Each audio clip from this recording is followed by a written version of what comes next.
Okay, this channel is supported by my online summer flounder fishing course and my recently added surf casting for stripers course, and there are significant discounts at saltstrong.com/Skinner. And I'll have links to all of the gear in the video description. And if you like this video, please hit the like button, and if you're not already a subscriber, please subscribe.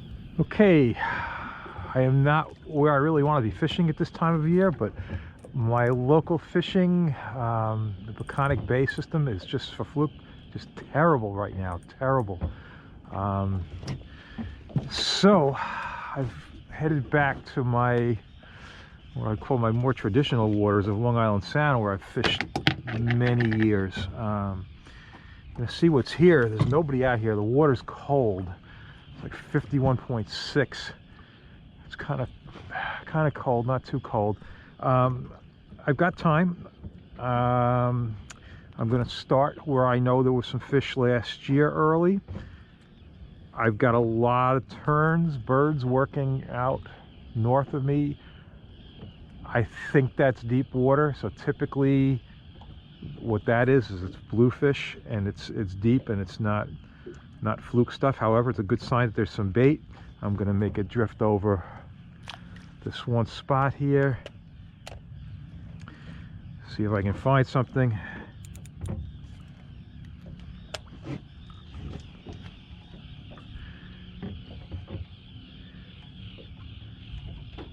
Okay, this is probably about 3 minutes later after no action. All right, I'm just not seeing any bait. I'm going to go check those birds out. Yes, I know I look impatient, but let's go see.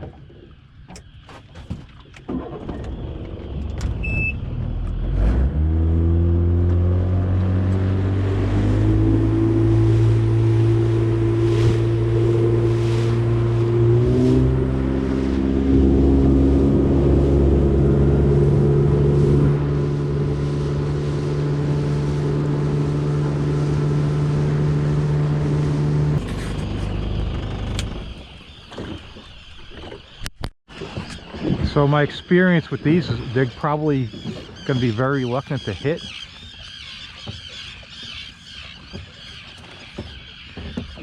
I hope I have some Savage Gear sand eels with me. I could be wrong, maybe they'll hit.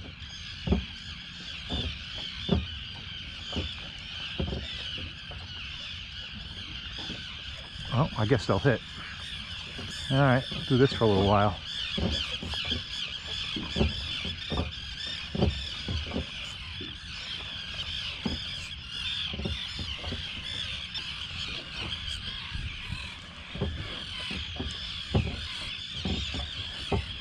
Yeah, stripers, it's good.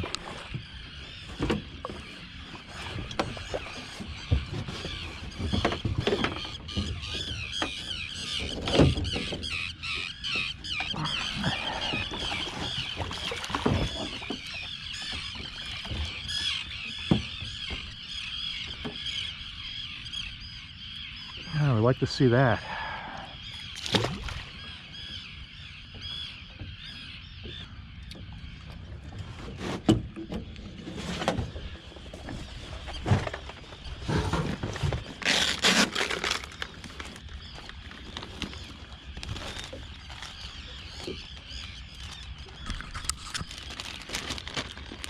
All right, so in this situation, you cannot beat this. This is the lure right here, Savage Gear sand eel. I mean, obviously, I want to catch them on bucktails, tell you those are the best, but not for this.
All right, they generally were not easy to catch, and they were moving around a lot, so I spent maybe 10 minutes on them. I didn't want to spend too much time because I wanted to go fluke fishing. So I've gone over to a second fluke spot. This is it goes from about 12 feet down to about 23. I'm on the deeper edge of that. And I'm calling these fluke, but down south they're called summer flounder or just plain flounder. Oh, look at this. A fluke. Okay. 21 feet. Boy, thin as can be. Wow.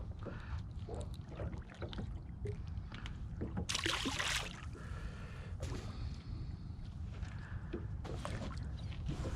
right on one of my marks. All right. So something I'm doing is I'm getting just a plain hook out. When there's no bait, a lot of times the fish are feeding on crabs and stuff, so I like to just use a gulp shrimp on a plain hook. And I'll switch that up at some point.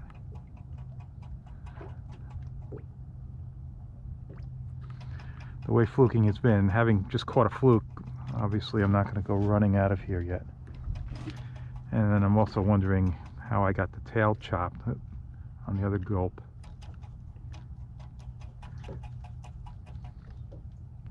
Yeah, something banging around on it. Another fluke. I'll be damned. All right. Right on that mark. All right.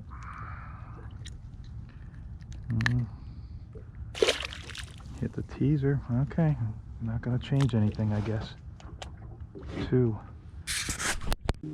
So I spent about 20 minutes on that. Had 4 fish, but they were all small, very thin. So I moved out to where there's a major drop, where it goes from, boy, about 17 down to like 90 feet. And generally you fish the around 20, 25, 30, maybe to 40 feet there. Anyway, it was sea robins. There were no fluke. So I'm on to what is now, let's see, 1, 2, 3. This is the 4th spot. This is an area where it's just a little bit along the shoreline of the, it's kind of lateral along that ledge. It will also drop off here, but it doesn't drop as steeply. So I'm going to work this. I've got a lot of marks on my fish finder, and that's basically what I'm doing. I'm heading over to my GPS marks, going to give it a shot. All right, I'm still at 4 short fluke, but to put this in perspective, on my previous trip I spent almost 3 hours in Peconic Bay for 1 short, so this is already looking better.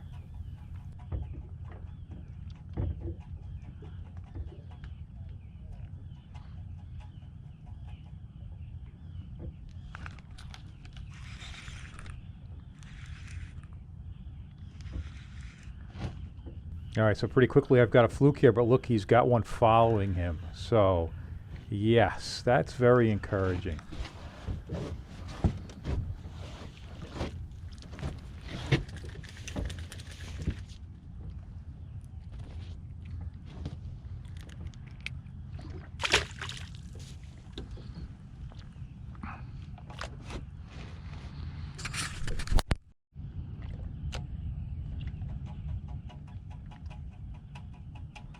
Now I started off with a 3/4 ounce bucktail, and I've dropped down to a 1/2 ounce because you can see there's no wind, so line is pretty much straight up and down.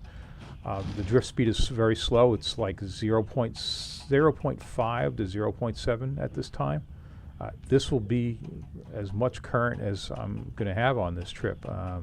Even though it's near a new moon, sometimes the current just isn't running too hard, and that's the situation here. And the reasoning for going from the 3/4 to the 1/2 is I definitely want to fish as light a weight bucktail as possible without scoping out. And the 1/2 is definitely staying down pretty straight, so that's the one I'm going to stick with.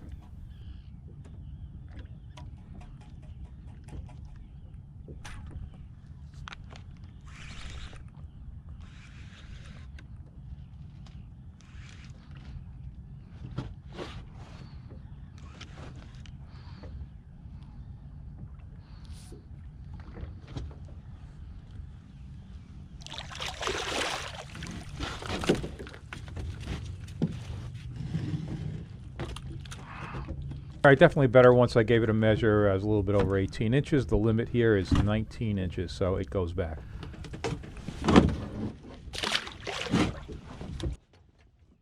All right, I want to give you a look at the structure basically from what I'm seeing on the unit. All right, so you see I'm starting off 27 feet. So what I found, so I'm fishing like 18 to 25 feet. When I start hitting 25, 26, 27, the bite stops. So I'm going to run back up that ledge. On the right-hand side, on the plotter side, you can see the red lines. That's my track, so you can see it running up, drifting back. If you look on the left-hand side of the split screen, you see the depth decreasing. I'm running up the ledge. Hey, when I'm on some fish, I'm short drifting. If you find fish, you should be pounding those spots and not making long drifts. I mean, long drifts are all right. I could see if you don't know where the fish are and you're searching, but once you find them, you short drift them, and that's what I'm going to do here. Run right back up, get back on them.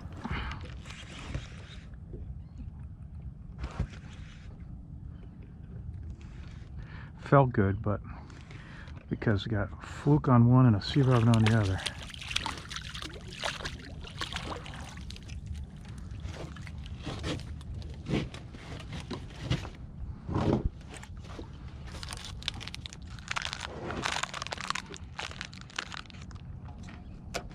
All right, time for a little breakfast. These fish are just starting to spit up a couple of tiny sand eels. Now those bass, I did not see the bait that they were on. The bait was like really, really small. So that's what makes the fishing tough sometimes when on that tiny bait.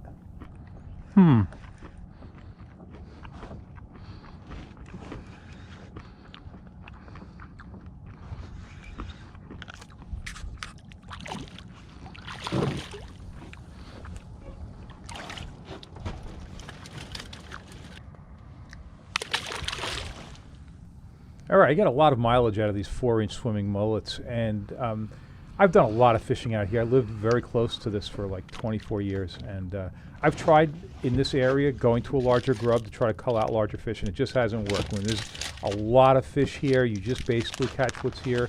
The 4-inch grubs work just fine. It's a little different than if we're out at, let's say, Ocean Reefs, Montauk. You definitely want to have a large grub, try to get those larger fish, but yep, these work just fine here.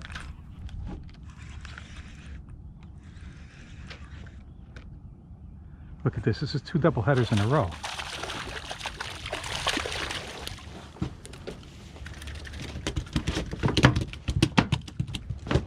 And I have 0.2, 0.3, 0.1. I've got no drift here.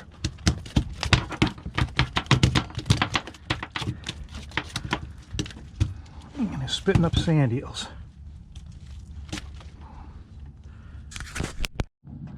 All right, I've got a little bit of wind against current here. It's very slight, but enough to bring the motor out. Set a track.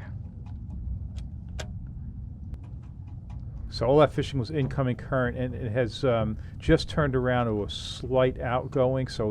And there's a slight breeze coming at me. It's enough to hold it up, so I can basically not move, or I can put the trolling motor down, set a track at a nice speed, and that's what I'm going to do.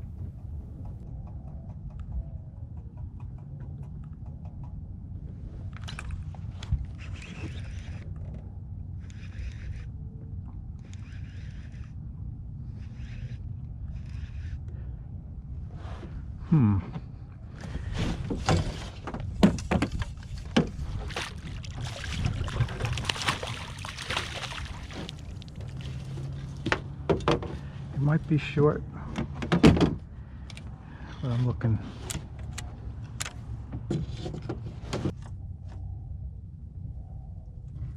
Keeper. Okay.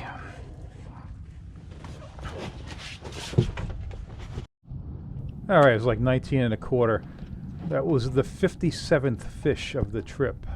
That, well, it's nice to see a lot of fish anyway, but would certainly like to see some more size.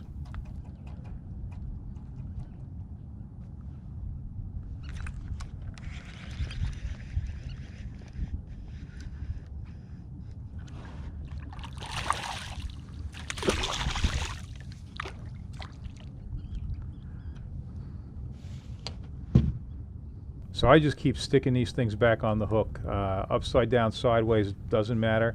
As long as they're not so torn up that they keep sliding down the shank. And these are bait holder hooks, so they stay on there pretty well.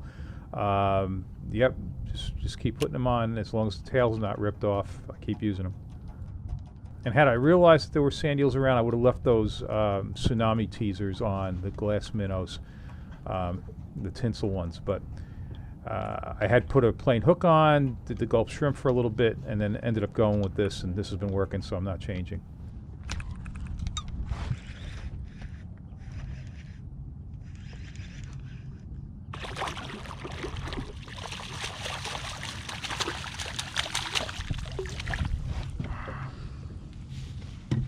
I'm going to measure this one.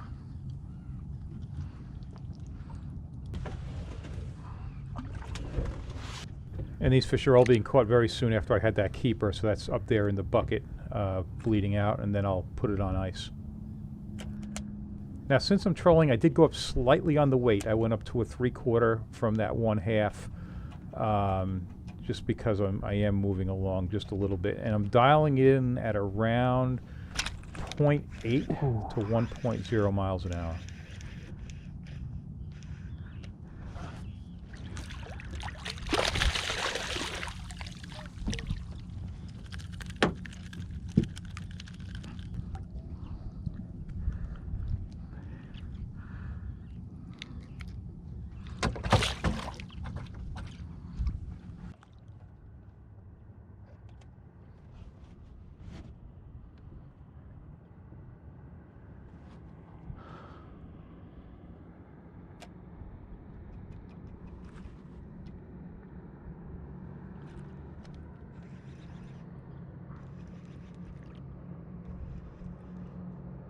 All right, so this was almost all incoming currents, about 4 hours of fishing. When the outgoing got going, it really shut it down, which was kind of surprising. But the total, 79 fish, 1 keeper. Certainly great to see a large number of fluke. Would definitely like to see some more size. All right, I would encourage you to check out my online fluke course and my online striper surf casting course at saltstrong.com/Skinner. If you like this video, please hit the like button. If you're not already a subscriber, please subscribe. Thanks for watching.